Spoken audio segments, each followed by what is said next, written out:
The blue swallow arrived on a silver tray between the lemon cakes and the engagement cards. For one breathless moment, no one in Margaret Vale's parlor understood what it was. The little bird was no longer than a woman's thumb. Its wings had been pulled from molten glass into two fine points, and its breast held the deep blue of twilight over the Ohio River. One wing was chipped, a black thread had been tied around its neck. Margaret understood at once. It was March of 1907, 14 years after Marlow had agreed that Clara Reed was dead and that silence was the nearest thing her family would ever have to peace. She had watched her daughter Clara make the first bird 14 years earlier. On the last afternoon, Clara was permitted to enter the Vale Glass Works. She had watched through the door of the sample room while Clara turned a gather of blue glass in the flame and laughed when one wing came out crooked. By midnight, the east furnace had fallen in. By morning, 6 men were dead. Clara's husband was accused of causing the disaster, and Clara herself had vanished. Margaret had spent 14 years teaching the town not to speak her daughter's name. Now the name had returned in glass. The servant holding the tray looked frightened. Beyond her, near the parlor doors, stood a narrow woman in a brown traveling coat. Her left cheek was smooth and pale.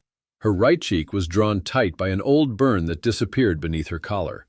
Snowmelt darkened the hem of her skirt, though outside the March rain had already washed the last snow from the streets of Marlow. Margaret rose. Around her, 30 women from the ladies' civic circle fell silent. Her granddaughter Nell sat beneath the portrait of Margaret's late husband with a spray of white violets pinned at her waist. Beside Nell stood Walter Bell, the young banker's son whose engagement to her was meant to be announced before the coffee was poured. The scarred stranger looked neither at Nell nor at Walter. She looked only at Margaret. "Mrs. Vale," she said, with the careful consonants of someone who had learned English as an adult. "Clara Reed died last Tuesday. She asked me to bring this home." The room changed without anyone moving. It seemed to Margaret that the ceiling rose and the carpet fell away. She heard the small hiss of the gas lamps. She heard rain ticking against the tall windows. She heard someone set down a cup too quickly and the china tremble in its saucer. But she did not hear Clara's name, not properly. A name forbidden for 14 years did not become real merely because a stranger carried it across a parlor. Margaret kept her voice level. It was the voice with which she had dismissed careless servants, corrected suppliers, and informed grieving families that the Glassworks would pay no wages for shifts their dead men had not completed.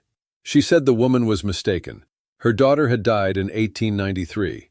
The stranger's burned cheek did not change. "No, Mrs. Vale. In 1893 your daughter began to die. It took 14 years. Nell stood so quickly that her chair struck the wall. She was 19, tall like Clara, though Margaret had spent years pretending the likeness ended there. The same dark brows, the same way of lifting her chin when frightened. Even the same left hand closed now around the white violets until their stems broke. Nell asked the stranger who she was. "Marta Kovacs. Your mother called me her sister, though there was no blood between us."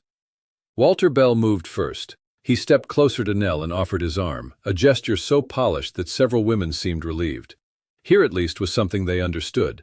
A respectable young man protecting his intended from an intruder.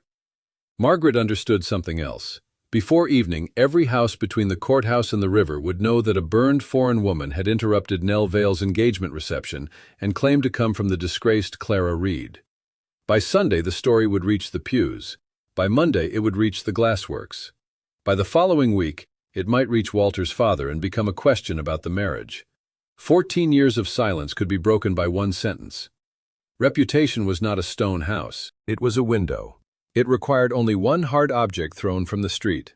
Margaret told the servant to return the tray to the kitchen.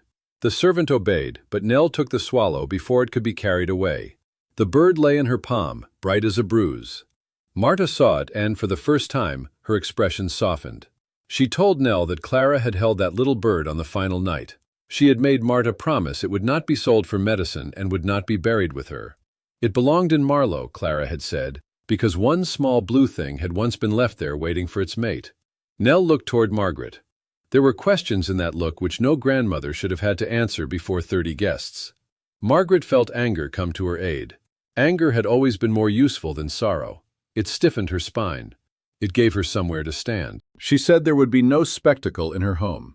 If Marta Kovacs wished to speak, she could wait in the morning room until the guests had gone.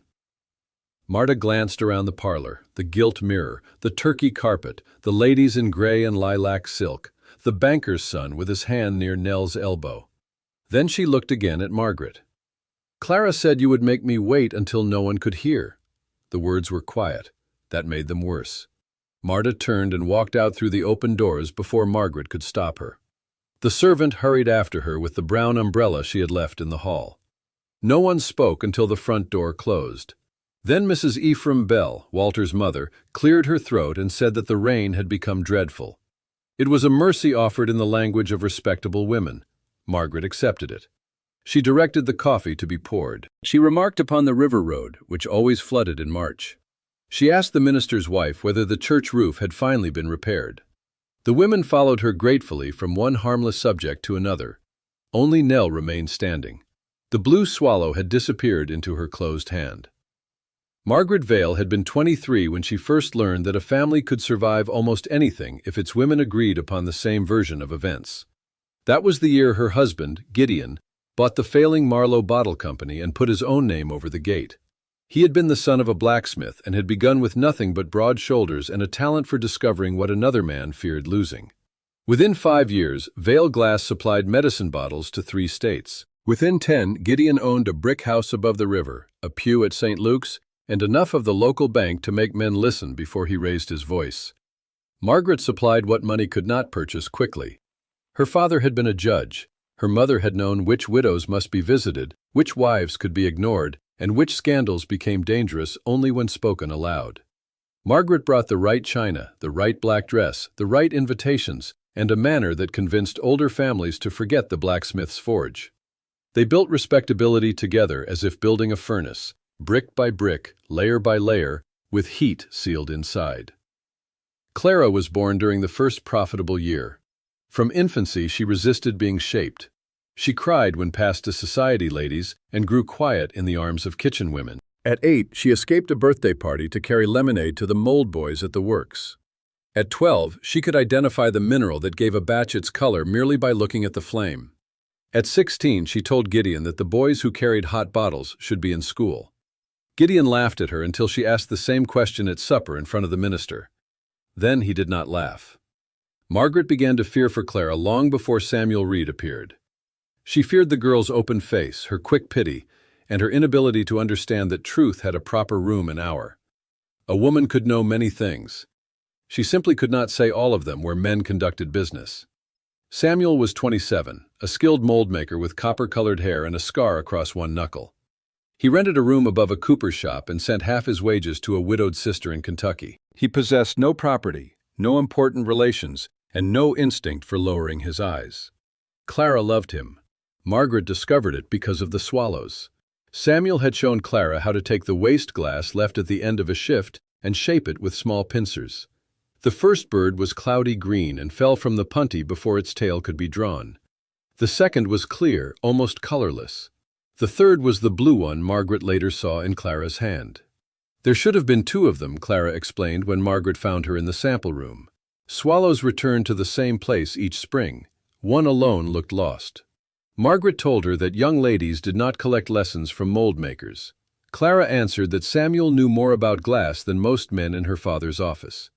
That evening, Gideon dismissed Samuel. By the end of the week, Clara had married him before a justice in Wheeling. The injury to Margaret was not only the marriage.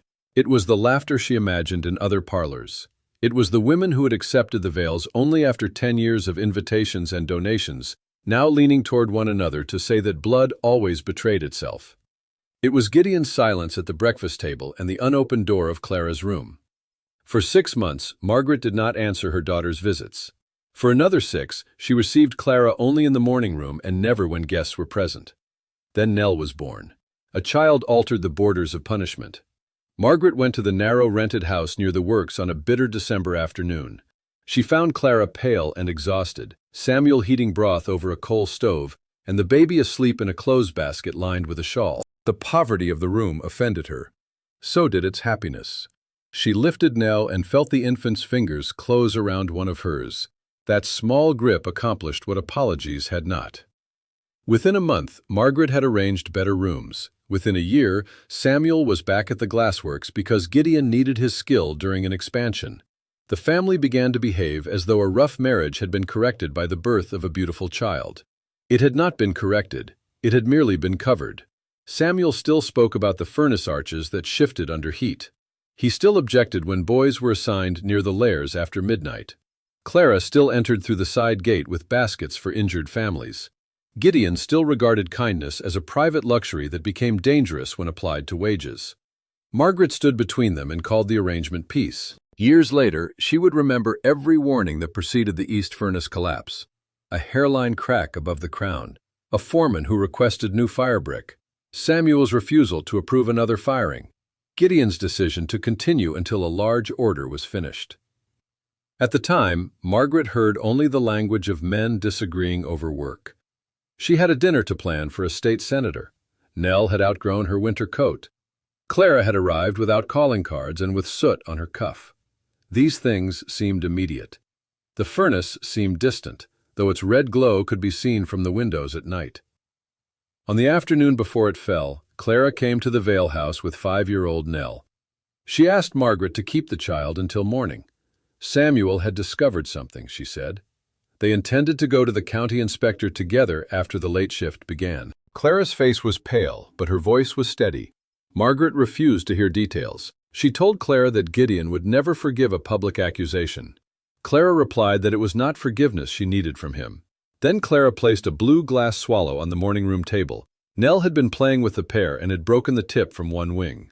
Clara asked Margaret to keep that one safe. She carried the other in her reticule. When the matter at the works was settled, she would return, put the birds together, and explain to Nell why some creatures always came home. Margaret almost asked her to stay. Instead, she said that respectable women did not walk into factories at night beside men who wished to ruin their fathers. Clara's expression changed, not into anger. Margaret could have defended herself against anger. It changed into understanding. She told her mother that respectability had become the name Margaret gave to every locked door. Those were the last words Clara ever spoke to her. At 11:17 that night, the crown of the east furnace gave way. The first explosion shattered windows along River Street. The second threw burning timber across the yard. Men ran from the main building with their hair singed and their clothes smoking. 6 did not come out. Samuel Reed was found near the East Passage with a crushed shoulder and burns so severe that even the doctor could not identify him until a brass Union token was taken from his boot. Clara was not found at all. Someone had seen a woman cross the yard before the collapse. Someone else had seen her near the river stairs afterward. A ferryman claimed that a woman without a hat had boarded the midnight packet going north. By dawn, rumor had done what fire could not. It had given the town a complete story. Samuel had damaged the furnace in anger. Clara had helped him. When she saw what they had done, she had abandoned her husband, her child, and her family. Gideon did not begin the rumor. He only gave it walls. He paid for the funerals. He promised repairs. He told the newspaper that Samuel had entered a restricted area after being warned. He said his daughter had been distressed for months and was not responsible for her actions. He took Nell into his house and instructed the servants to remove Clara's belongings from sight. Margaret asked whether they should search upriver. Gideon answered that a woman who wished to be found did not leave a child behind. Margaret knew this was not true. She knew it before he finished speaking, but Nell was asleep upstairs. 6 families were waiting for funeral money. Reporters stood at the gate. The bank had called Gideon's loans into question. The entire life Margaret had built seemed as fragile as cooling glass. So she agreed upon the same version of events, and the family survived. By 5:30, the engagement reception had ended without an engagement being announced. The guests departed under umbrellas, each woman wearing the grave expression of one who would never repeat what she had just witnessed except to a husband, a sister, and perhaps 2 intimate friends. Mrs. Bell left last. She kissed Nell's cheek, assured Margaret that nothing need be decided in haste, and said Walter would call the following afternoon. It was not a promise. It was an inspection postponed. When the door closed, Margaret instructed the servants to clear the parlor. Nell remained beside the cold fireplace. She had unpinned the crushed violets and laid them on the mantel. In her other hand, she still held the swallow. Margaret wanted the bird out of sight. Its blue was too intense against Nell's skin. Vale Glass had stopped making that particular color after Gideon died. He had claimed the cobalt cost too much, but Margaret suspected another reason. Clara had loved it. Margaret told Nell that the object might not be genuine. Nell turned it over. Near the tail, almost hidden by the curve of glass, was the faint mark left by a pair of narrow pincers. Margaret remembered the tool. Samuel had filed one jaw into a crescent so he could shape tiny feathers. "You know it is genuine," Nell said. It was one of the rare direct sentences in a house where disagreement usually wore good manners. Margaret felt the servants listening from the hall and ordered Nell upstairs. Nell did not move. She asked when Margaret had last known that her mother was alive. Margaret replied that she had known no such thing. Clara had been missing, not alive. There was a difference. Nell asked whether anyone had searched. Margaret said her grandfather had made inquiries. Where? The question was small and terrible. Margaret could not name a city, an agency, a newspaper notice, or a person sent upriver. Gideon had made inquiries among men who would confirm the story he preferred. Margaret had accepted the results because each passing month made it harder to admit what had not been done in the first week. She told Nell that the past could not be tried like a case in court. "No," Nell said. "In court, even the accused is allowed to be present." She went upstairs before Margaret could answer. The quiet that followed was not the quiet Margaret had controlled for 14 years. It did not obey her. It spread through the house, entered the spaces beneath doors, and seemed to wait on every stair. Margaret went into the morning room. The curtains were still the dark green Clara had disliked. The furniture had been changed, the wallpaper replaced, but Margaret could point to the exact place where the first swallow had rested on that final afternoon. After the furnace collapse, she had hidden the bird in a drawer of her sewing stand. She told herself that Nell was too young to have something sharp and breakable. Later, she told herself it would invite questions. Later still, she stopped opening the drawer. She opened it now. The smell of cedar and old silk rose from within. Beneath cards of mending wool lay a child's white glove, Gideon's broken spectacles, and a square of black crepe left from his mourning band. At the back was a velvet pouch. Margaret emptied it into her palm. The first swallow was still there. Time had not softened the blue. Its chipped wing caught against the lace at her cuff. She carried it upstairs and knocked on Nell's door. No answer came. Margaret entered. Nell's room had already begun to change. The lace dress intended for the engagement announcement lay folded across the bed. Beside it was a traveling skirt, 2 plain waists, and a small valise. Nell stood at the washstand removing the pearl combs from her hair. Margaret asked where she thought she was going. To find Marta Kovacs. In the rain? At this hour? You made her wait 14 years. I do not think I should make her wait until morning. Margaret held out the second swallow. Nell stared at it. For an instant, she looked 5 years old again, thin knees beneath a nursery gown, asking why her mother had not come to kiss her goodnight. The 2 birds were not identical. The one Marta brought had a fuller breast and a longer tail, but their color was the same, and when Nell placed them side by side, Samuel's crescent mark appeared on both. Nell's anger did not disappear. It deepened into grief. She asked why Margaret had kept the bird hidden. Margaret could have said she had preserved it. She could have said she had feared it would break. She could have said 1,000 things that were partly true. Instead, perhaps because the second bird left no room for an easy lie, she said she had not wanted Nell to ask about it. Nell closed her fingers around both swallows. "Then come with me," she said. Margaret almost refused. The proper course was to send Mr. Pritchard, the family solicitor, to learn who Marta was and what she wanted. Respectable women did not search wet streets for strangers after dusk. They certainly did not enter boarding houses near the river.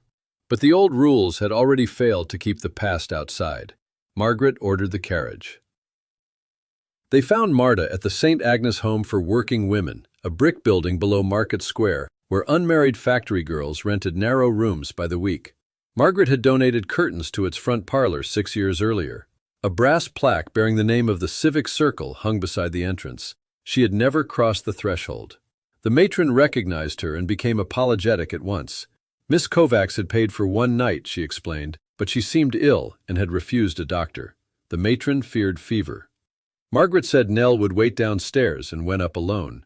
Nell objected. Margaret answered that if the woman carried an illness, 1 veil need not expose 2. It was a weak assertion of authority, but Nell allowed it. Marta's room was on the 4th floor. Margaret climbed past women returning from shifts at the paper mill and the cigar works. Their skirts smelled of rain, tobacco leaf, and machinery. Some nodded. Others recognized her and looked away. The room contained a narrow bed, a washstand, and one chair. Marta sat on the bed with her coat still buttoned. A carpet bag rested at her feet. She appeared smaller than she had in the parlor, as if anger had been the only thing holding her upright. Margaret stayed near the door. She asked whether Marta needed a physician. "I needed one on the train," Marta said. "Now I need sleep." Her right hand trembled. The fingers were scarred and 2 joints had stiffened. Margaret recognized old furnace burns. She had seen them on men who came to the Vale office for compensation and left with less than they requested. Margaret asked how she had known Clara. Marta unbuttoned her coat and removed a damp scarf. "I knew her because she pulled me through a hole in a wall while your factory burned. I knew her because your husband sent men to find her, and she hid in a freight shed with my blood on her dress. I knew her because she lost her child and then spent 14 years caring for other women's children." Margaret gripped the doorframe. She said Clara had not lost her child. Clara had left her. Marta looked at her with something more painful than hatred. Pity. "Clara went back for Nell before sunrise," she said. "Gideon Vale was waiting." The name of Margaret's husband seemed to darken the room. Marta opened the carpet bag. She removed a folded wool dress, a tin of salve, and a pair of spectacles wrapped in cloth. At the bottom lay a child's wooden hoop no larger than a dinner plate. Its paint had almost worn away. A blue ribbon had been wound around one side. Margaret knew that hoop. Nell had rolled it along the upper hall until Gideon complained about the noise. Clara had taken it to the rented house near the works. After the collapse, Margaret assumed it had burned. Marta set it on the bed. "Your husband gave Clara a choice," she said. "She could leave Marlow before daylight, or he would say Samuel killed those men deliberately. He would have Clara charged with helping him. He would place Marta Kovacs before the sheriff and call her an ignorant foreign girl who saw nothing. And Nell would remain with the Vales while her mother stood trial." Margaret said Gideon could not have done that. The protests came too quickly. It sounded like fear. Marta answered that powerful men did not need certainty. They needed only to make the weaker person imagine what they could do. Clara had been 26, widowed before she could see Samuel's body, her dress burned, one arm cut open, and a half-conscious immigrant girl leaning against her. She had no money except the coins in her reticule. Gideon told her that if she loved Nell, she would spare the child the disgrace of a murder trial. He promised that when the bank and the factory were safe, Margaret would bring Nell to meet her somewhere away from Marlow. "She believed him?" Margaret asked. "She believed you." Marta said Clara had asked Gideon whether Margaret knew of the bargain. He replied that it was Margaret's idea. The room seemed suddenly too warm. Margaret loosened the collar at her throat. She told Marta that Gideon had lied. "Yes," Marta said, but Clara did not know that. Margaret sat in the single chair. Below the window, rainwater ran from the roof into a metal gutter. The repetitive tapping became the sound of the east furnace yard after the hoses had been turned upon it. She remembered Gideon returning near dawn, the right sleeve of his coat black with soot. He had washed his hands for a long time. He had told her Clara had boarded the packet. He had told her not to ask what a faithless daughter might say if found.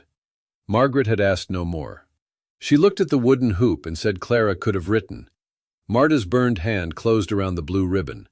"She did not know you never agreed. Why would she send words to the woman she believed had sold her?" The sentence entered Margaret more slowly than a blade. She had imagined Clara selfish, then unstable, then dead. It had never occurred to her that somewhere, all those years, Clara had imagined her mother in the same way. Marta coughed into a handkerchief. When she lowered it, a dark stain marked the cloth. Margaret stood at once. Whatever else this woman had brought, she was ill. Old habits of command returned. Margaret summoned the matron, sent a boy for Dr. Hale, and ordered hot broth. Marta objected until her breath failed, then allowed herself to be helped beneath the blanket. Nell came upstairs despite Margaret's warning. When she saw the hoop, she made a sound that was scarcely a word. She knelt beside the bed and touched the worn wood. Marta told her Clara had kept it above every bed she ever slept in. Not for comfort exactly. Comfort was too soft a word. She kept it as a promise that had not learned how to die. Nell asked why Clara had never returned once Gideon was dead. Marta closed her eyes. "That answer is longer," she said, "and it does not make anyone innocent." Dr. Hale arrived before she could say more. He examined Marta and announced that she had pneumonia, aggravated by travel, and an old weakness in one lung. She was not to be questioned. She was not to leave the bed. If her breathing worsened, she must be moved to the county hospital. Margaret arranged a private room at St. Catherine's instead. She told herself she did it because no witness should disappear before giving a complete account. Nell knew better. As the orderlies carried Marta downstairs, the wooden hoop rolled from the bed. It crossed the floor in a slow, wavering circle and fell against Margaret's shoe. The blue ribbon had come loose. Margaret bent to wind it again. Her fingers, usually so certain, could not make a neat knot. Nell knelt beside her and held the hoop steady. Neither spoke. For the first time since the stranger entered the parlor, they were touching the same thing without trying to take it from each other. Walter Bell called the next afternoon at 3. He came without his mother, which Nell chose to interpret as courage and Margaret recognized as strategy. He was 24, fair-haired, and careful in all things. His father had taught him that a banker's son should never look surprised by bad news. Yet when Nell entered the parlor in a plain gray dress instead of the blue silk he admired, disappointment crossed his face. Margaret received him beneath Gideon's portrait. The portrait had presided over every important family decision since his death. That day, his painted hand resting upon a rolled plan of the Glassworks seemed less like industry and more like possession. Walter asked after the stranger. Margaret said she was in the hospital. He expressed concern, then explained that his father had heard an unfortunate account. Ephraim Bell remembered the furnace disaster. More troubling, he remembered certain rumors concerning Samuel Reed and Clara. A marriage joining two prominent families could not begin under uncertainty. Nell asked what certainty Mr. Bell required.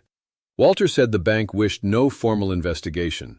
That might revive accusations best left buried. It would be enough for Marta Kovacs to sign a statement that grief and fever had confused her memories. Walter's father would have the statement prepared. In return, the Bell Foundation would pay for Marta's hospital care and her fair home. He delivered the offer gently. That gentleness disturbed Margaret more than a threat would have done. Gideon had often spoken in the same manner when arranging another person's silence. Nell said Marta's care was already paid. Walter looked toward Margaret. Margaret could feel the future waiting. If she supported Walter, the engagement might proceed. Nell would have security, a handsome house, and children whose name no one mocked. The Vale Works, struggling since the panic and Gideon's death, would gain the bank's patience. One sick stranger's memory could be folded away like an unwanted dress. This was how families survived.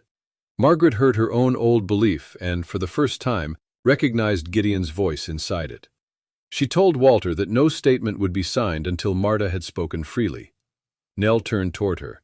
Surprise loosened the anger in her face. Walter did not argue. He said only that a delay could be misunderstood and that his parents would postpone the engagement announcement. Then he took Nell's hand and asked for a private word. Margaret withdrew to the library but left the door ajar. She heard no distinct sentences, only Walter's measured murmur and Nell's shorter replies. After 10 minutes, the front door closed. Nell came to the library still wearing the small pearl ring Walter had given her at Christmas. She said he wanted her to think of their future rather than the grievances of people she had never known. Margaret asked whether Nell had returned the ring. Not yet. It was the first uncertainty Nell had shown.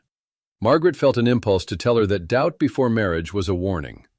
Yet she remembered how she had praised Walter's caution, his family, his prospects. For 2 years she had trained Nell to see this marriage as the safe conclusion of her life. She could not now blame the girl for standing where she had been led. They went to the hospital together. Marta's fever had climbed, and Dr. Hale allowed only a brief visit. Nell placed the paired swallows on the table beside the bed. Light from the window passed through them and laid 2 blue shapes across the white sheet. Marta stared at the shapes for a long time. She said Clara used to place the one bird on a windowsill wherever they lived. In Pittsburgh, it caught soot until it seemed black. In a mining settlement near Connellsville, it was wrapped in a stocking because boys in the boarding house stole anything bright. In Allegheny, it stood above the stove of a room where 12 children slept while their mothers worked. Nell asked what her mother had done all those years. Marta answered in fragments, stopping often to breathe. After leaving Marlow, Clara and Marta traveled north in a freight wagon carrying cullet, the broken glass collected for remelting. A driver who owed Samuel a favor hid them beneath canvas. Clara's cut became infected before they reached Steubenville. Marta, burned across her cheek and chest, drifted in and out of consciousness. They were taken in by Sisters of Mercy who asked few questions. For 6 weeks, Clara lived between fear and hope. Every carriage wheel outside made her think Margaret had come with Nell. Every day without news made Gideon's lie more complete. At last, a man arrived from Marlow. He was not Margaret. He carried Gideon's warning that Samuel would be named as the sole saboteur if Clara returned. He also carried a newspaper clipping announcing that Nell Reed, orphaned by tragedy and desertion, had been placed under the guardianship of Gideon and Margaret Vale. Clara read the clipping twice. Then she cut away the words about herself and kept the line that said Nell was in good health. Margaret asked the messenger's name. Marta opened her eyes. Josiah Pike. The name was familiar. Pike had been Gideon's yard superintendent, a broad man with a flattened ear. He had retired after the furnace collapse and moved west. Margaret had sent his widow a condolence card 3 years earlier. Marta said Pike also brought money. Clara refused it. That refusal left the two women almost destitute. When the sisters could no longer keep them, they went to Pittsburgh, where Marta had cousins among Hungarian mill workers. Clara found sewing in a shirt factory. She was slow and earned little. At night, she taught English to women in the boarding house because she could not bear to hear them cheated at market. She always planned to come back, Marta said. At first, after the bank was safe, then after she saved enough for a lawyer, then after Nell was old enough to choose. Hope changes its date when it is afraid. Each year on Nell's birthday, Clara traveled as far as the station at Wheeling. She never entered Marlow. Gideon had men at the works who remembered her. More than once, she believed she saw Pike on the platform. She would spend the night on a bench, watching southbound trains, and return to Pittsburgh with the blue swallow still in her pocket. Margaret wanted to reject the image. Clara had never been timid. The girl who confronted her father before a minister would not tremble on a station platform. Then Margaret remembered Clara on the day before the collapse. Courage had not made her fearless. It had only made her act while afraid. After Samuel's death, with her child held behind the very power she meant to oppose, fear might have learned her name. Nell asked whether Clara had seen her at all. Marta turned her head toward the window. Once.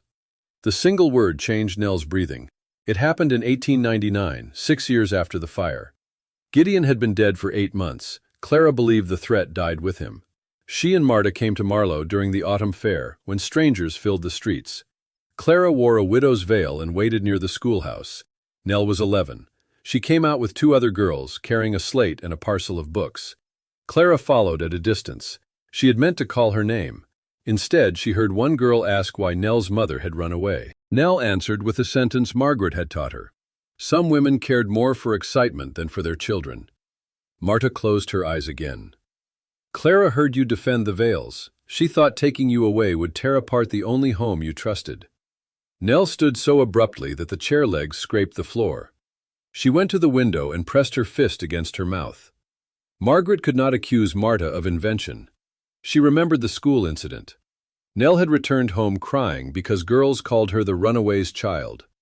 Margaret had washed her face, brushed her hair, and given her the sentence like a shield. She had believed she was protecting the child. Years later, Clara had heard that shield turned against her. The fever made Marta restless. She began speaking Hungarian, then English, then Samuel's name. The nurse entered and said the visit must end. Nell did not move from the window. Margaret collected the swallows. Marta's scarred hand caught her wrist with surprising force. "Leave them," she whispered. Clara waited all her life to see them together. Margaret placed both birds back on the table. In the corridor, Nell walked ahead until they reached a small chapel. Then she entered and sat in the last pew. Margaret remained near the door. She had sat beside Nell through childhood fevers, corrected her posture, chosen her schools, and taught her to manage a household. She had never learned how to approach the young woman when comfort required an admission of guilt. At last she sat beside her. Nell asked why Margaret had told her that sentence about excitement. Margaret said children needed an answer. "I needed my mother." The words were not loud. They did not need to be. Margaret looked at the plain wooden cross above the altar. For years, she had prayed for the repose of Clara's soul without knowing whether Clara was dead. She had called that faith. Perhaps it had been convenience offered to God. She told Nell that after the collapse, she had been afraid. The works might close. Families blamed Gideon. Reporters watched the house. Nell woke screaming each night and asked when Clara would come. Margaret had wanted one certain thing in a world where everything else was uncertain. Gideon's story gave her that certainty. "So you chose it," Nell said. Margaret could not say no. Yes, it was the first clean truth she had spoken about 1893. Nell wept then, silently, her face turned away. Margaret did not tell her to be composed. She sat beside her and kept her hands folded in her lap because she had not yet earned the right to touch her. Marta's fever broke on the fourth night. During those 4 days, Marlow fed itself upon the story. Men at the works were called Samuel Reed as either a murderer or a saint, according to what they had disliked about Gideon. Women who had never met Clara remembered seeing her board 3 different boats. The Gazette printed a cautious paragraph about a visitor claiming knowledge of the Vale tragedy. Someone left a blackened piece of brick on Margaret's front step. Orders at the Glassworks slowed. Ephraim Bell requested a meeting concerning the factory note. Walter sent Nell a basket of hothouse roses with no message. Margaret cut the stems herself and arranged the flowers in the hall. Their scent was sweet and airless. On the 5th morning, a boy from St. Catherine's brought word that Marta wished to see Margaret alone. Marta was propped against pillows. The blue swallows stood on the windowsill. Their shadows no longer fell apart. She told Margaret that Clara had left one instruction which she had delayed giving. It concerned a building in Pittsburgh, 3 women who believed they owned it, and a locked cabinet that did not contain money. Margaret almost smiled at the last assurance. "Did Clara think I would expect money?" "Clara thought you would expect a weapon." Marta said there was to be no trial and no claim against the Vale estate. Clara had refused to spend her remaining life arguing with Gideon's ghost. But she wanted Nell to see what had grown from the years Margaret called abandonment. Marta gave her an address on Webster Avenue in Pittsburgh and a small iron key. Margaret turned it over in her gloved hand. "Why me?" "Because Nell would see only the mother she lost. You must see the daughter you refused to know." Margaret said she would send Mr. Pritchard. Marta's burned cheek tightened, which Margaret now understood was the closest she came to a smile. "Clara said you would. She also said that if you did, I should throw the key into the river." Margaret looked toward the 2 birds. 14 years earlier, Clara had accused her of turning every fear into a locked door. Now the dead had sent her a key, and even that felt like an accusation. She agreed to go. Margaret had not traveled without a maid since her wedding journey. On a raw Monday morning, she boarded the Northbound train with Nell and one leather case between them. The Vale carriage waited until the train moved, its driver holding the horses beneath a sky the color of pewter. Margaret watched Marlow recede, the church steeple, the courthouse dome, the rows of workers' houses, and finally the Glassworks chimneys breathing gray smoke beside the river. She had spent half her life believing those chimneys proved that sacrifice had been worthwhile. Gideon sacrificed ease. She sacrificed affection. Workers sacrificed health and sometimes fingers. Clara, in the family version, sacrificed nothing because she fled. From the train, the works looked small enough to cover with one gloved hand. Nell sat opposite her, reading the same page of a magazine for nearly an hour. Walter's pearl ring remained on her finger. The 2 swallows traveled in a padded spectacles case inside her handbag. Each time the wheels struck a rough joint, Nell touched the bag. They spoke only when necessary. Silence between them had once been restful. Now it was full of separate reckonings. At Wheeling, they changed trains. At Washington, Pennsylvania, a woman boarded with 3 children and a sleeping infant. She carried a basket of laundry and apologized when the smallest boy's boots brushed Margaret's skirt. Margaret noticed Nell watching the mother divide one apple into 4 pieces. Clara would have noticed first. The thought came without permission. By late afternoon, Pittsburgh appeared through smoke. Bridges crossed water crowded with barges. Mills lined the banks like dark fortresses. Flame leaped from stacks even in daylight. The air tasted of coal and iron, and soot settled on the carriage windows before they reached Webster Avenue. The address belonged to a 3-story brick house wedged between a cobbler and a Polish grocer. A painted sign over the door read, "The Evening Room." Beneath it, in smaller letters, were the words, "Children kept from 4 until midnight." The paint had faded, but the windows were clean. Paper stars hung inside. Margaret had expected a memorial, perhaps a rented room kept as Clara left it. She had not expected 20 children. They filled the ground floor. Some sat at a long table eating soup, Others built towers from wooden spools. 2 babies slept in baskets near the stove. A girl of 12 read aloud while a younger child leaned against her shoulder. The room smelled of cabbage, soap, damp wool, and warm milk. A broad woman with iron-gray hair approached. She introduced herself as Agnes Doyle. Behind her came thin Rosa Bellini carrying a baby, and Mrs. Levitsky, whose red hands were dusted with flour. These, Margaret understood, were the 3 women mentioned by Marta. Agnes looked from Margaret's fine coat to Nell's anxious face. She asked which one was Clara's girl. Nell stepped forward. The older woman embraced her before Nell could prepare. It was not a polite embrace. It was the crushing, apron-scented embrace of someone who had waited years to spend affection upon a particular person. Nell stiffened, then folded against her. Around the room, women began to notice. A girl carrying soup stopped beside the stove. Rosa crossed herself. Mrs. Levitsky sat down heavily. Margaret stood among them with the iron key in her hand and understood that she was the stranger here. Agnes took them upstairs after the children were settled. The second floor held 2 sleeping rooms with narrow cots. The third contained a kitchen, a small parlor, and the room where Clara had died. Nothing in it was dramatic. A white iron bed, a washstand, 2 books, a brown dress hanging behind the door. On the windowsill, a clean circle in the soot marked the place where the blue swallow had stood. Nell touched the bedpost. Agnes said Clara had refused morphine until the last afternoon because she wanted her thoughts clear. Tuberculosis had weakened her for 3 years. She still came downstairs on good evenings to hear the children recite. On bad evenings, the children came up one at a time and told her what they had learned. Margaret asked whether Clara had spoken of Marlow. Agnes gave her a hard look. Every day without using the town's name.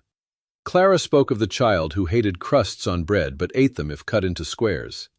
She remembered a little girl who slept with 1 foot outside the blanket. She kept newspaper notices of Nell's school prizes, her confirmation, and the Civic Circle concert at which she sang. Women traveling through West Virginia had been asked to bring local papers. Clara never sent messages. She feared that a public claim would make Nell an object of scandal just when she reached marriageable age. Margaret heard the old machinery again. Reputation, marriage, safety. Clara had escaped the Vale house but carried its language inside her. Gideon's threat explained the early years. It did not explain all the later ones. She could have come after Gideon died, Margaret said. She could have trusted Nell. Agnes did not defend the dead. Yes, she could have. Nell turned from the bedpost. Agnes said Clara's great fault was not lack of love. It was believing she must become worthy before asking to be loved again. Each year she planned to return after saving more money, after the evening room was secure, after her cough improved, after Nell finished school, after one more danger passed. By the time she understood that life would not provide a clean moment, she could no longer climb the stairs without help. That answer hurt Nell differently. A mother forced away could remain a spotless martyr. A mother who later stayed away from fear was human. Nell had to grieve not only what had been done to Clara, but what Clara had failed to do. She sat on the edge of the bed. Agnes told her that Clara knew this. In her last months, she stopped making excuses. She said fear could explain a locked door, but it did not open it. She asked Marta to carry the swallow because she no longer wanted Nell to inherit another woman's silence. Margaret moved toward the small wardrobe. A square cabinet stood beside it, made of cheap oak and fitted with a black iron lock. She inserted the key. Inside were shelves of ordinary objects, not letters, not legal documents, not proof arranged for a courtroom. There was a red mitten with a darned thumb, a shoe buckle, a bit of slate with careful numbers chalked on it. 3 paper animals cut from flour sacks, a wooden whistle, a braid of dark hair tied with thread. Each object had a narrow tag bearing a child's first name and a date. Margaret lifted the mitten. Agnes explained the children came to the evening room while their mothers worked late shifts. Some families remained for weeks, some for years. When a child was lost to fever, machinery, a river accident, or simple disappearance, Clara kept one small thing if the mother could not bear to keep it herself. She called the cabinet the remembering place. Women who had no family plot, portrait, or newspaper notice could come and say a child's name. Clara made tea. She listened. She did not promise that sorrow would pass. She promised only that someone else would remember. Margaret returned the mitten to its shelf. In Marlow, she had served on hospital committees, funded Christmas baskets, and signed condolence cards. She had always believed charity moved downward, from secure hands to empty ones. Clara's cabinet held no benefactor's name. It held only what grief had trusted to another grieving woman. On the lowest shelf stood a small basket lined with faded blue cloth. It was empty except for one tag. Nell Reed Vale, December 12, 1888. Margaret could not breathe for an instant. Nell knelt and took out the tag. On its back, in handwriting neither ornate nor dramatic, Clara had written, "Not lost, waiting." Nell pressed the card to her lips. Agnes left the room. Rosa and Mrs. Levitsky followed. The door closed behind them. Margaret looked at her granddaughter. She thought of every birthday she had arranged, every dress fitted, every fever tended, every harsh sentence meant to make Nell strong. She had loved the child. She had never doubted that. But love had not prevented her from using Nell as evidence that the family had survived. She said Clara had no right to mark a living child as though she belonged in a cabinet of grief. Nell raised her head. "She did not mark me dead. She marked herself as still my mother." Margaret heard accusation and defended herself from it. She reminded Nell who had raised her, who sat up through scarlet fever, who taught her to read, who refused 2 offers of marriage after Gideon's death because another husband might not welcome a granddaughter. The old facts came quickly. They were true. She placed them between herself and Clara like stones. Nell listened until Margaret stopped. Then she said, "I know you loved me. That is why I cannot understand why you needed me to hate her." Margaret turned toward the window. Below, evening workers hurried through soot beneath the new electric street lamps. A bell rang at a mill. The long table downstairs filled again as women arrived with children. Life moved through the building Clara had helped create, indifferent to Margaret's defense. At last Margaret answered. She had needed Nell to hate Clara because a child who waited for her mother would eventually ask why the grandmother had failed to bring her home. Anger had been easier to manage than hope. If Clara was wicked, Margaret was merely dutiful. If Clara was lost, Margaret had been a coward. She had never used that word about herself. Nell placed the tag back in the empty basket. She did not offer forgiveness. She only said they should go downstairs. The evening room had too few hands for supper. For the next 2 hours, Nell sliced bread and helped children wash. Margaret sat near the stove mending a torn coat because Agnes, whether from boldness or wisdom, put a needle in her hand. Margaret had not mended coarse wool in years. Her stitches began too tight and puckered the cloth. A little boy named Emil watched her undo them. He asked whether she was Clara's mother. Margaret said she was. He considered this, then informed her that Clara told better stories than Agnes, but worse stories than Rosa. Margaret asked what kind of stories Clara told. About glass birds that know the way home. The boy ran off before she could ask more. That night, Margaret and Nell slept in Clara's building. Agnes offered the third-floor parlor because hotels near the station were full. Margaret lay on a settee beneath a thin blanket, listening to the city shake. Wagons rattled over cobbles. Factory whistles marked hours when Marlow slept. Somewhere, a baby cried and was soothed. Nell slept in Clara's bed. Near midnight, Margaret heard her crying. She did not enter. She stood outside the door, one hand lifted to knock, remembering how Clara had stood outside the Vale house after her marriage while servants waited for permission to admit her. At last Nell called her name. Margaret went in. Nell held a newspaper clipping Agnes had found among Clara's things. It described a civic circle musicale in Marlow 3 years earlier. Nell's name appeared in the 3rd paragraph. A faint oval stain darkened the paper where a thumb had rested again and again. Nell asked what her mother had been like before Samuel, before the factory, before everyone spoke of her as a scandal. Margaret sat on the edge of the bed. She told Nell about Clara at 6, cutting every rose from Gideon's prized bushes because the kitchen maid was homesick and Clara thought her room needed a garden. She told of Clara at 10, hiding a lame dog in the linen cupboard. She told of the time Clara climbed the Glassworks fence in a white Sunday dress and came home with a blue streak down the front.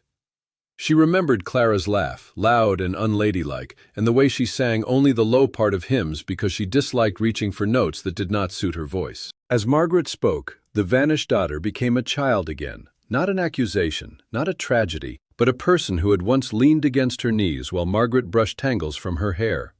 Nell listened until the city whistles marked 1 o'clock. Before Margaret left, Nell asked whether she had loved Clara. Margaret answered yes. Did she know? That question had no safe answer. Margaret said she did not know. The next morning, Agnes showed them the evening room's kitchen and accounts without being asked. The house did not belong to Clara alone. 6 working women had purchased it through a cooperative arrangement, each paying a few dollars when able. Clara's name appeared nowhere on the deed because Gideon's old threats had made her wary of documents that could travel. The building survived week by week. Mothers paid pennies. A settlement association supplied milk. A church donated coal in winter. When funds failed, Clara sewed mourning hymns for a department store.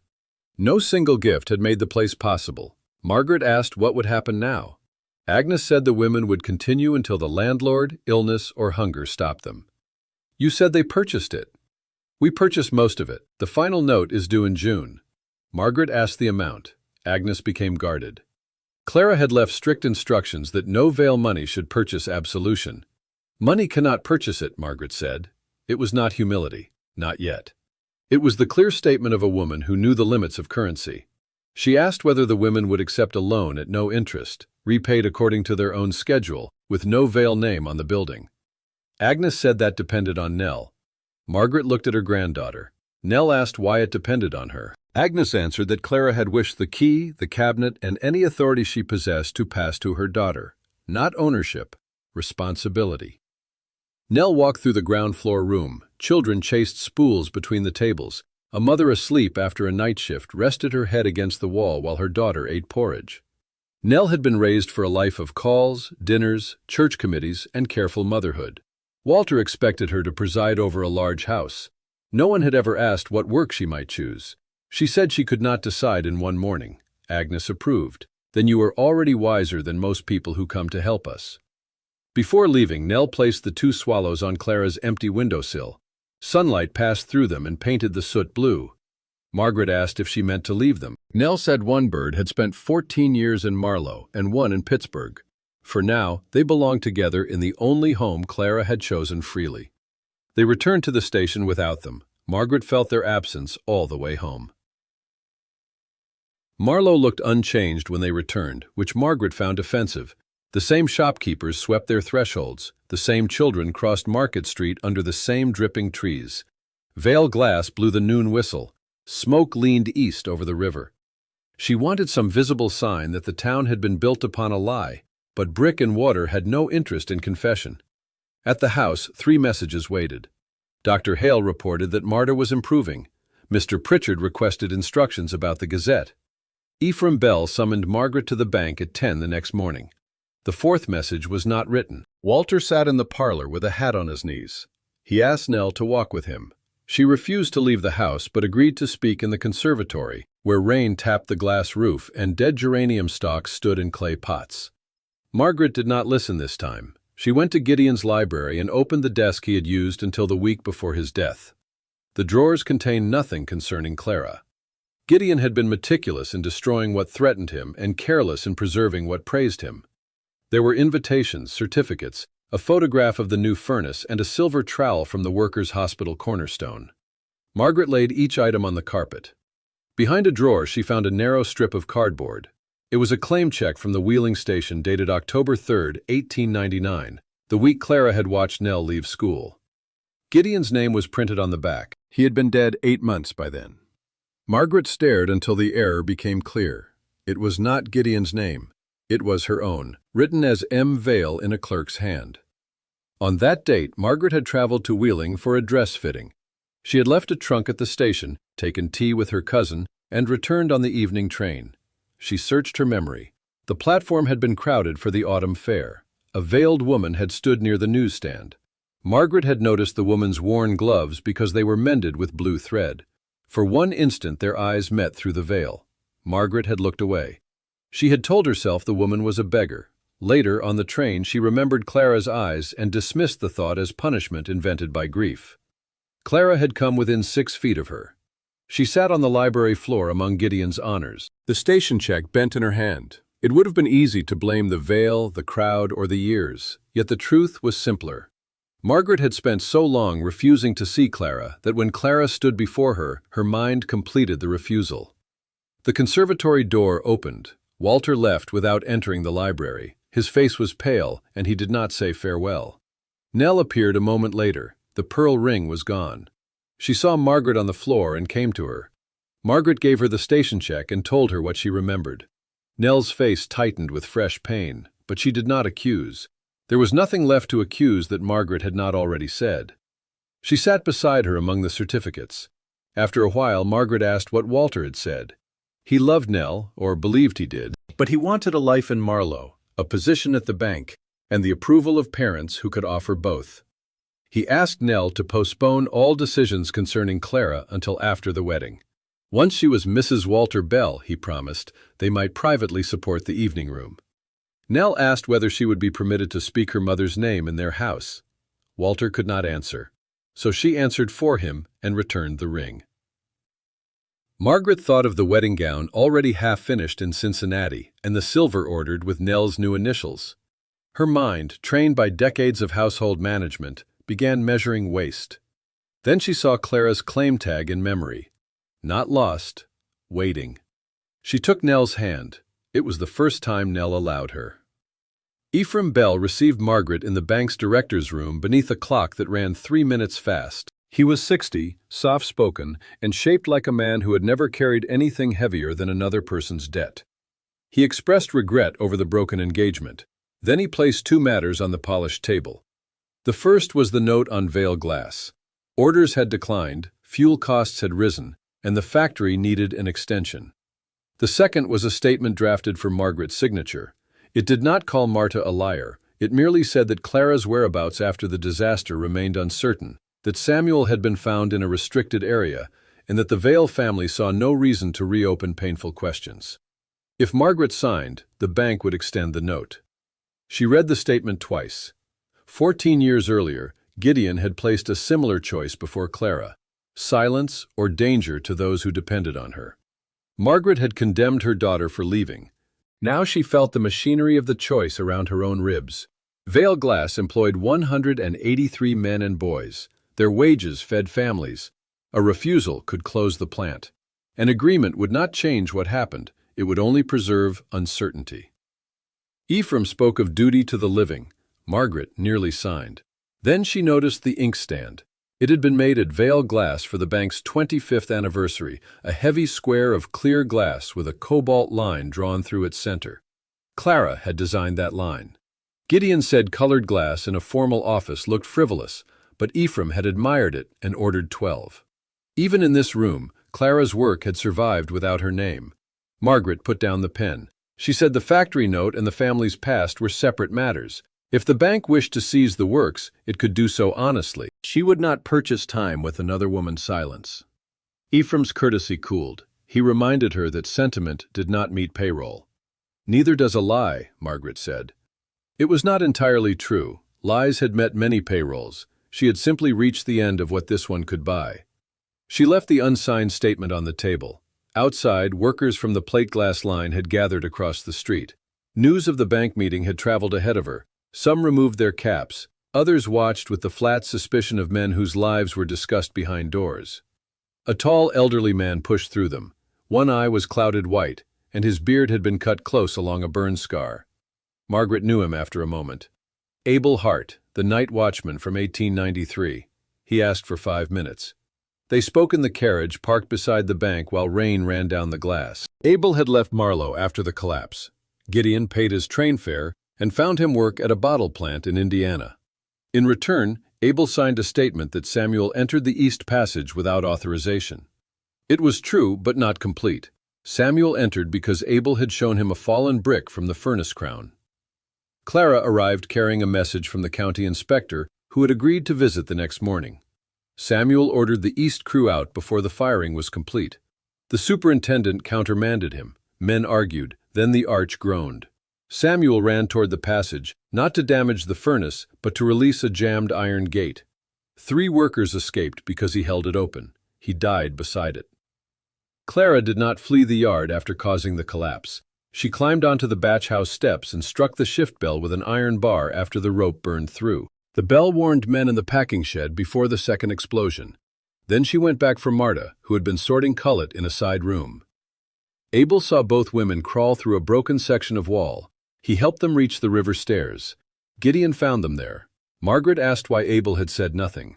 The old man looked at his hands. Gideon knew Abel's son had stolen brass fittings from the works. He promised not to prosecute the boy if Abel repeated only what he was asked.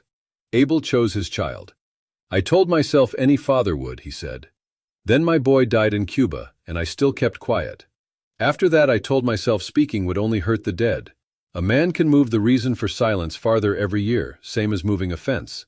Soon he cannot remember where his own ground ended."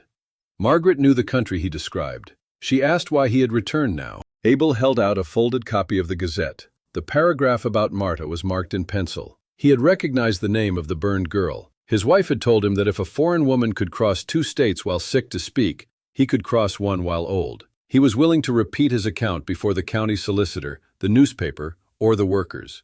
Margaret said the county solicitor could do little after 14 years. "Maybe," Abel answered. "But a name does not need a court to be washed. Sometimes it needs mouths that dirtied it." Before leaving, he gave Margaret a small cloth bundle. Inside was a lump of fused blue glass streaked with ash. He had taken it from the sample room floor after the fire. Embedded in the glass was the curved steel tip of Samuel's shaping tool. Margaret closed the cloth around it. Samuel and Clara had been making the second swallow that afternoon. The tool had remained when all the stories around it changed. By evening, the bank had declined the factory extension. Margaret called the works managers to Gideon's library. They arrived, prepared to advise a widow, then discovered she had already gathered the necessary facts. There was enough cash for 2 payrolls. A Pittsburgh bottle concern had offered to purchase the plant the previous year. The offer was low and would likely eliminate 50 jobs, but it would keep the furnaces operating. A group of skilled workers had once proposed leasing the smaller West Furnace as a cooperative shop. Gideon rejected the proposal. The papers remained in Mr. Pritchard's files. Margaret directed Pritchard to find them. For 3 days the house became an office. Foremen, attorneys, furnacemen, and creditors passed beneath Gideon's portrait. Nell recorded appointments but did not keep the accounts. Margaret refused to let the truth of Clara become another hidden ledger story. Decisions were spoken in rooms where those affected could hear them. The managers warned that workers could not govern a furnace. The furnacemen replied that managers had not lifted a blowpipe in 20 years. Voices rose. Margaret let them. At last, an arrangement emerged. The West Furnace and 2 annealing ovens would be leased to a workers' association. The main bottle line would be sold to the Pittsburgh concern under a condition preserving jobs for 1 year. The Vale house would be mortgaged to cover wages during the transfer. Margaret would lose most of her income and perhaps the house. She felt no noble pleasure in this. At night, she lay awake calculating expenses. She resented Gideon, the bank, the workers, Clara, and occasionally Nell. Regret did not make her gentle. It merely prevented her from pretending resentment was virtue. On Thursday, the Gazette announced a public meeting at St. Luke's Hall concerning the factory's future. Ephraim Bell intended to explain the bank's position. Workers intended to protest. The civic circle expected Margaret to defend the Vale name. Mrs. Bell visited that morning. She did not mention Walter. She sat in the morning room and warned Margaret that public confession would not bring Clara back. It would damage Nell's marriage prospects and hand enemies a weapon. A woman of Margaret's age should understand that families required selected memories. Margaret looked at the empty place on the table where the first swallow had rested. She said selected memories had cost her daughter 14 years. Mrs. Bell replied that Clara had made her own choices. "Yes," Margaret said, "and so did I. That is the part I am finished hiding." After Mrs. Bell left, Margaret went upstairs and opened her wardrobes. She chose a black silk dress with no jet trim, the plainest formal dress she owned. Nell fastened the collar. Margaret asked whether she should speak at the meeting. Nell said that depended on what she intended to say. The truth. Which truth? Margaret understood the caution. Truth could be shaped into another performance, one that placed a repentant mother at its center and made Clara useful once more. She said she would speak only of what she had done, what she had failed to do, and what Abel saw.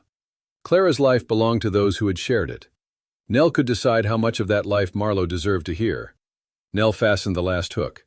Then speak. The hall at St. Luke's had been built for oyster suppers and Christmas pageants, not judgment.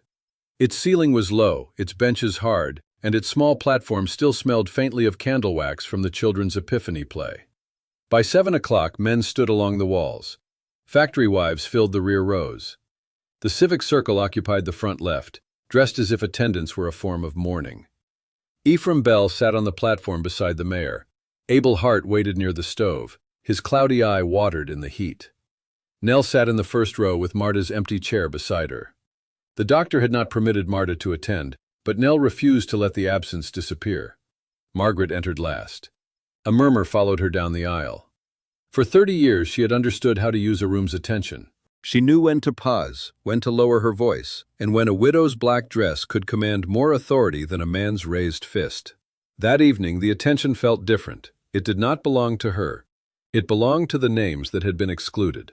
Ephraim spoke first. He described markets, risk, and the bank's solemn obligation to depositors. He regretted that personal sorrow had complicated a business decision.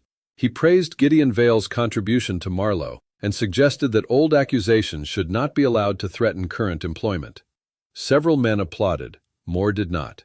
The mayor asked Margaret whether she wished to respond concerning the proposed sale. She rose without notes. She began with the factory. The West Furnace would be leased to the Workers' Association if they approved the terms. The bottle line would be sold, with 1 year of guaranteed positions. The house on Hill Street would stand as security for the transition. These decisions would not save every job, and she would not call them generosity. Much of the value being transferred had been created by men who never possessed it.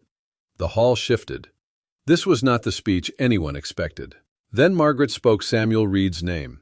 She said he had warned the company about the East Furnace. He entered the passage to free trapped men. He did not murder the workers who died there. Abel Hart had witnessed those acts and would give his own account. Abel stood. His voice shook at first, then steadied. He described the fallen brick, the jammed gate, Samuel's shoulder against the iron, and Clara striking the alarm bell. He admitted the bargain that purchased his silence. He did not ask to be admired for speaking late. When he finished, one of the dead workers' sons demanded to know whether Gideon Vale had knowingly fired the cracked furnace. Margaret answered that she believed he had. She could not prove every instruction, but she had heard warnings and had chosen not to ask questions because the answers might disturb a dinner, a loan, or a family name. The son's face reddened. He called her a murderer. The mayor struck the table for order. Men shouted from the rear. Mrs. Bell stood as if to leave, then remained because departure would attract more notice than endurance. Margaret waited. She had imagined confession as a clean wound, painful but purifying. It was not. It spread harm across the room. Widows heard that deaths they had forced themselves to accept might have been prevented. Sons learned that fathers branded careless had acted bravely. Workers feared the factory might close because truth had arrived too late. Nothing became simple merely because a lie ended. When the noise fell, Margaret said the man had a right to his anger. She had not caused the furnace crown to fall, but she had helped place a false story over the bodies. She had done it again to her daughter. She told the hall that Clara Reed survived the collapse. Gideon forced her from Marlow by threatening to prosecute her and blacken Samuel's name. Margaret had not known of that threat, but she had accepted the result, taught Clara's child to despise her, and made no honest search. She did not describe the evening room. That story belonged to Nell. She said only that Clara had lived until the previous week and had died among people who knew her worth. Someone in the back asked why Clara had not returned. Margaret looked at the empty chair beside Nell. She answered that Clara had been frightened, first by Gideon and later by shame. Fear had shaped some of her choices, love had shaped others. The town could judge her if it wished, but it would judge a complete woman, not the cowardly shadow the Vale family had invented. Then Nell stood. She carried no notes either. Her voice was quieter than Margaret's, and the room leaned forward to hear. Nell said she had spent 14 years believing abandonment was a stain passed from mother to daughter. She had worked to become so proper that no one could see Clara in her. Now she knew her mother had helped build a place where mill women left their children safely at night. Clara had cared for hundreds while believing she had lost the right to care for one. Nell did not call Clara blameless. That surprised the room. She said a frightened mother could still make a choice that wounded her child. A loving grandmother could still teach cruelty as protection. People were not made truthful by death or by respectability. She asked Marlow to restore Samuel's name to the memorial tablet at the Glassworks and to add Clara's name for sounding the alarm. There was no immediate applause. An older woman rose from the workers' benches. She was May Hartwell, whose husband had died in the East Passage. She said Samuel had carried her husband's body from a smaller fire 2 years before the collapse.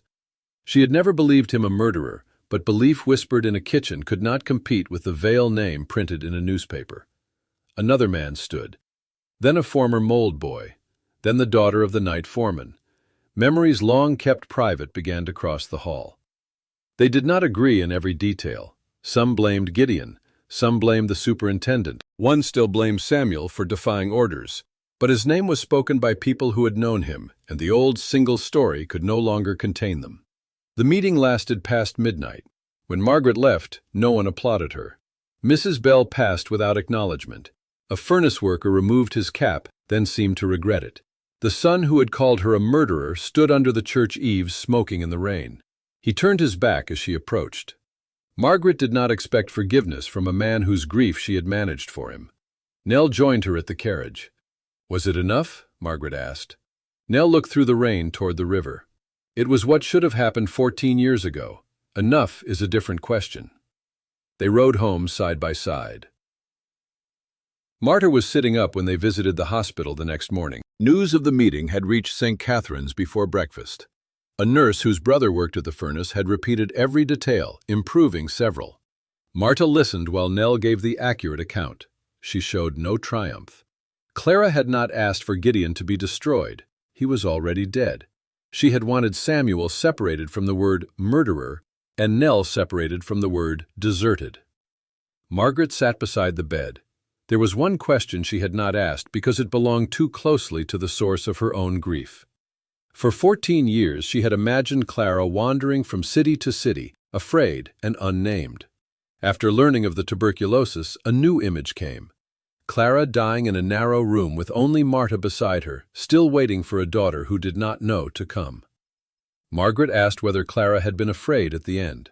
Marta looked toward the rain-washed window. On Clara's final evening, the children downstairs had been practicing a spring song. Their timing was poor. Each time they reached the refrain, one boy began too early, and Clara smiled. Agnes sat on one side of the bed and Rosa on the other. Marta held a cup to her lips. Mrs. Levitsky brought Nell's empty basket from the cabinet and placed it where Clara could see the tag. Clara could no longer hold the glass swallow, so Marta closed her fingers around it for her. She had not spoken many words. She said Nell's name once. Later she asked whether the children were still singing. When Marta said yes, Clara listened. Her breathing slowed before the song ended.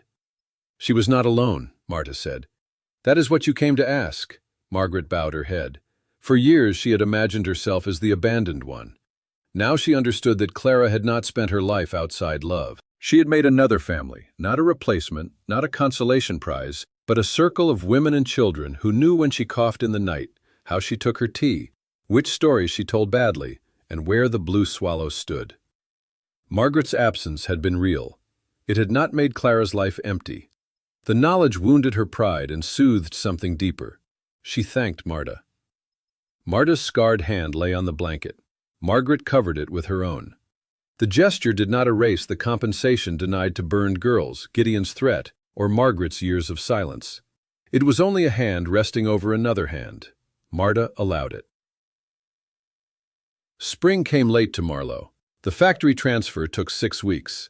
The Pittsburgh concern dismissed 12 men despite the agreement, then reinstated 9 after the workers threatened to refuse a firing. The West Furnace Association nearly failed before producing its first order. Margaret attended meetings but surrendered her vote when the lease was signed. Men who had spent years cursing the Vale office discovered that self-government involved coal invoices, broken molds, and arguments no less bitter for being their own. The memorial tablet was removed from the factory gate. When it returned, Samuel Reed's name appeared among the 6 men who died. Beneath the names was a single line. Clara Reed sounded the alarm. Some objected that Clara had survived and did not belong on a memorial. Nell answered that the line marked an act, not a death. It remained. The Vale house was sold in June to a physician who wanted its hilltop air for a private convalescent home. Margaret kept the right to live there until September. She moved through the rooms, placing blue paper labels on furniture to be sold and white labels on what she would take. At first, she marked almost everything white. Then she imagined carrying Gideon's massive desk, the gilt mirror, and 30 years of parlor chairs into rented rooms. She began again. The second time, most labels were blue. Nell planned to spend a year in Pittsburgh working at the evening room and studying kindergarten methods at a training school. Marlow interpreted this as further evidence that the Vale women had become unstable. Mrs. Bell announced Walter's engagement to a girl from Charleston before summer ended. Nell cried when she heard. She had loved him, even if that love could not survive the terms he set. Margaret found her in the conservatory among new geraniums and sat beside her. She did not say Walter was unworthy. She did not call the broken engagement fortunate. She said only that grief did not become foolish because a decision was right. Nell leaned her head against Margaret's shoulder. They remained that way until the light faded through the glass roof. In August, Marta came from Pittsburgh for the dedication of the repaired memorial. Her cough lingered, but she walked without help. Agnes and Rosa came with her, bringing 4 children who had never seen a glass furnace. The workers showed them how a gather of molten glass swelled at the end of a blowpipe like captured sunlight. After the ceremony, Abel Hart opened a cloth bundle and returned Samuel's fused shaping tool to Nell. The steel tip could not be removed from the blue glass without breaking both. Nell placed it in the small display case beside the gate. The card beneath did not call it proof. It said only, "A tool recovered from the sample room, 1893. Objects, Margaret had learned, did not tell complete stories. People placed stories around them. The honest card admitted what the object was and what it was not. That evening, the women gathered in the Vale morning room for a final supper before the house changed hands. Not a charity supper, not a civic circle function, and not an occasion announced in the newspaper. Agnes chopped onions in the kitchen. Marta complained that American bread had no crust. Nell burned the first pan of potatoes. Margaret used the ordinary dishes because the fine china was already packed. Children ran through rooms where Clara's name had once been forbidden.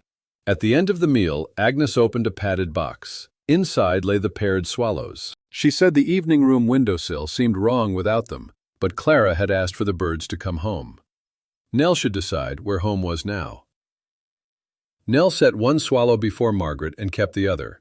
Margaret protested that they had waited 14 years to be together. Nell placed the birds beak to beak. Their wings did not fit. They had never been made as 2 halves of a single ornament. Each stood on its own narrow base. Together is not the same as never apart, Nell said. She would take one to Pittsburgh. Margaret would keep one in Marlow. They would visit. No promise would depend on a perfect future.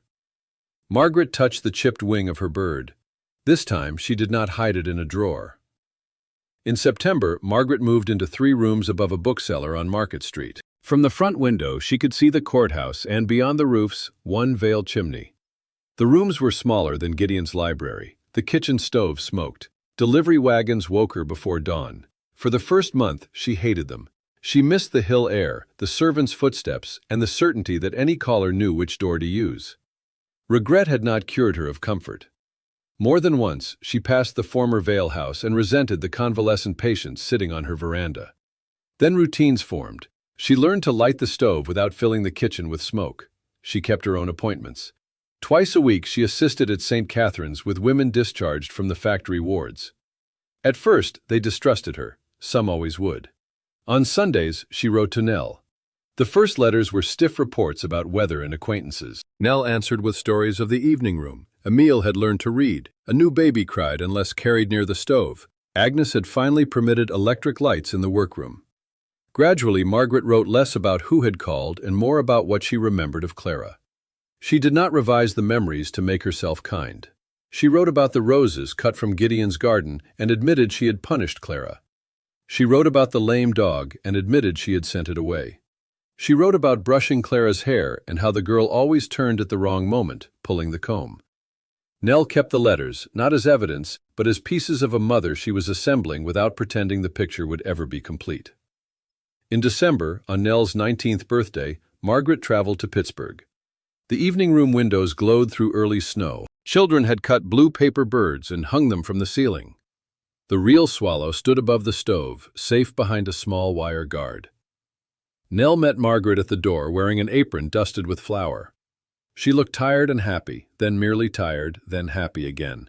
Real work, Margaret saw, did not arrange a face into one moral expression. They visited Clara's grave the next morning. It lay in a hillside cemetery beneath a young maple. The marker was modest. It bore Clara Reed's name, her dates, and one sentence chosen by the women of the evening room. She remembered our children. Margaret had once imagined commissioning marble, adding the Vale name, and correcting what poverty could not provide. She did none of those things. She cleared snow from the stone with her gloved hand. Then she told Clara what had happened in Marlow. She spoke of Abel, the memorial, the house, the factory, and Nell's work. She did not ask the dead for forgiveness. That request would have made Clara responsible for easing the very guilt Margaret had earned. She said only that she was sorry, fully and without defense. Nell stood a short distance away, giving her privacy without leaving her alone. When Margaret finished, they walked back down the hill together. Years later, people in Marlow remembered the return of the blue swallow in different ways. Some said a foreign woman had exposed a factory crime. Some said a proud widow sacrificed her fortune for truth. Others said the Vales ruined themselves over the confused memory of a dying daughter. The version depended upon what the teller needed wealth, motherhood, or repentance to mean. Margaret no longer tried to command every version. She kept the swallow on the sill of her Market Street window. Morning sun passed through its body and laid a patch of blue upon the floor. The patch moved with the seasons. In winter it touched the stove. In summer it climbed the opposite wall. Once each spring, Nell returned from Pittsburgh. Sometimes she came alone. Sometimes Marta came with her. Later, children from the evening room came in pairs to see the furnace and the river. They slept on pallets in Margaret's rooms and made too much noise on the stairs. On those visits, Nell brought the second swallow. The birds stood together on the sill for a week or two. Then one traveled away again. Margaret came to understand why Clara had loved swallows. It was not because they remained forever in one place. It was because leaving and returning were both part of their nature. Home was not proved by never going. Love was not proved by perfect courage. And a return, however late, did not erase the winter that came before it. It only ended the